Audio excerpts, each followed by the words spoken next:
Okay, hold on one quick second. Let me get you on speaker. I'm going to put you in the room with Jewel and I. Okay? Mm-hmm. I'm just moving through the building at this point. All right. Hold on. Let me see.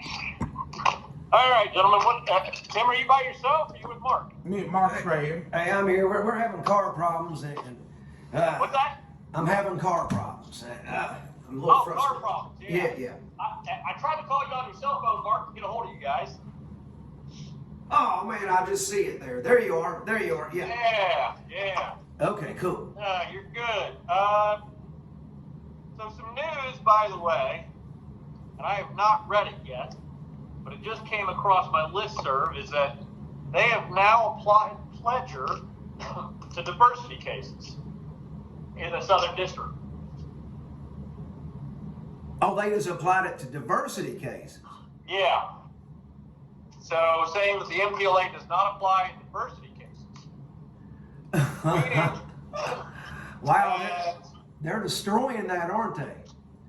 Well, I think this is a really good development for us because, it's starting to expand the pledger position. Now, let me say this. I guarantee you this case will be appealed to the 4th Circuit. Okay? I absolutely guarantee you. And this is Frank Volk out of the Southern District of West Virginia. Okay? So, let me see if this is the same thing. No, this is two different. Okay. So, we have a broadening, it looks like, at least of the application of pledger, which is advantageous for us. And I would really, really, really hoping that the court will soon rule on my motion to allow me to brief in response to whatever they brief. Okay? Okay. So, we'll need to keep this opinion in order in our pocket if such time should arise.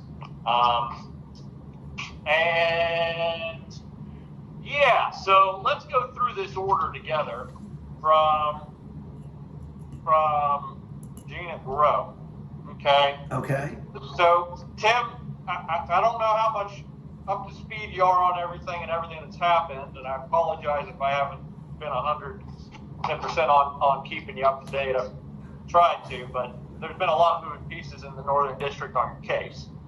So, as you know, Max filed a motion to dismiss in the alternative motion for summary judgment, which went to the magistrate judge, not Gina, but the magistrate judge.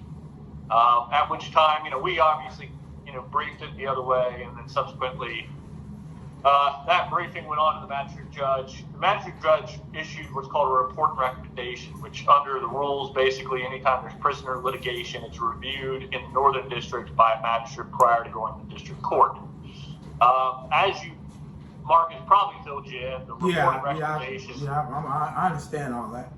Yeah, the report and recommendation was a disaster, right? So the magistrate, issued his report and recommended dismissal. And he issued his report and recommended dismissal on several grounds, okay? None of which seemingly applied to you. He got this, Trumbull got it, well, and it wasn't Trumbull, it was Trumbull's clerk. Trumbull's clerk got this so wrong, it was glaring how it almost defies logic how they could get this so wrong. So, to the point where I called Max, and Max was the one who first told me, hey, did you see that report? How horrible is it? Okay? So opposing counsel on this was going to me saying, hey, this is a shit report. Okay? And what Max told me then is that Gina's going to be pissed. Okay? That the judge is going to be pissed and not to freak out, that our timely objection should put us in position to correct all the inaccuracies in the report. And the report raised all sorts of things, specifically, immunity for all the doctors, which is not the case. And Max never pled that.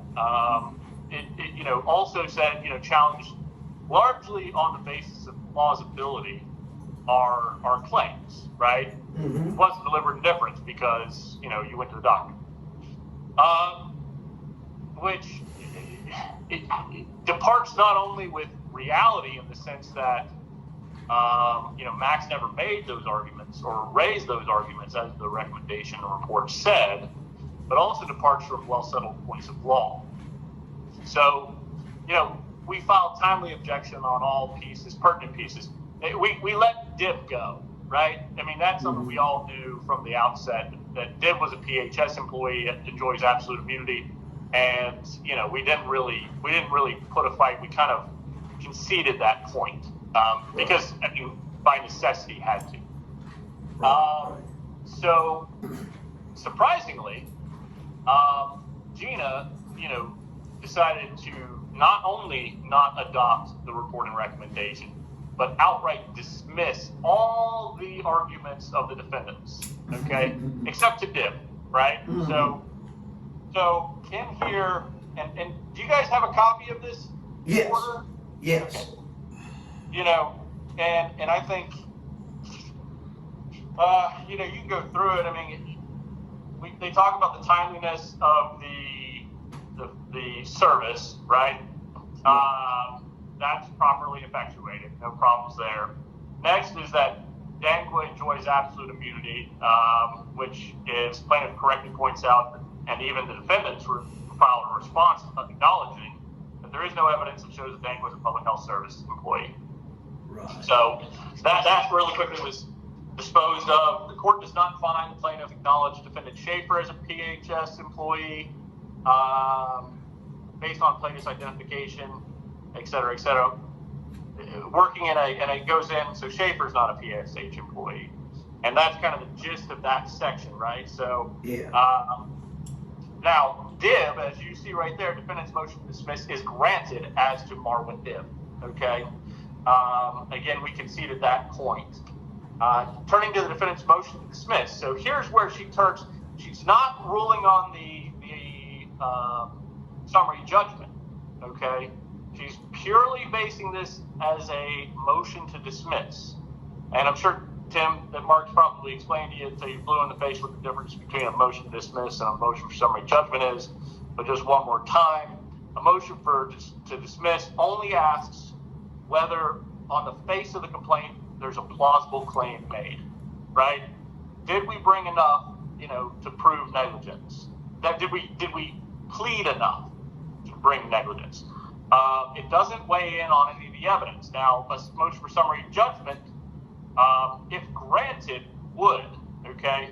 If not granted, a motion for summary judgment asks, as of right now, based on the evidence, there is a genuine issue of material fact for a jury to kind of lean in on, is what that is. So, for whatever reason, Bro decided to solely, put this in the context of a motion to dismiss and ignored, forgot, or just didn't feel like, I don't know why, but didn't touch the motion for summary judgment aspect of it.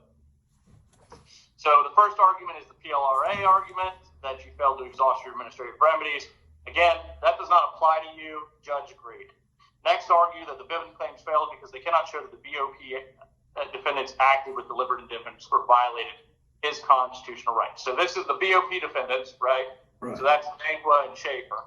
Did not act with deliberate indifference, okay? At this stage in the proceedings and the record as it is, the court finds the plaintiff has stated a claim for relief that is plausible on its face and that there remains genuine issues of material fact. So there she put in both, that there are genuine issues of material fact, which I like.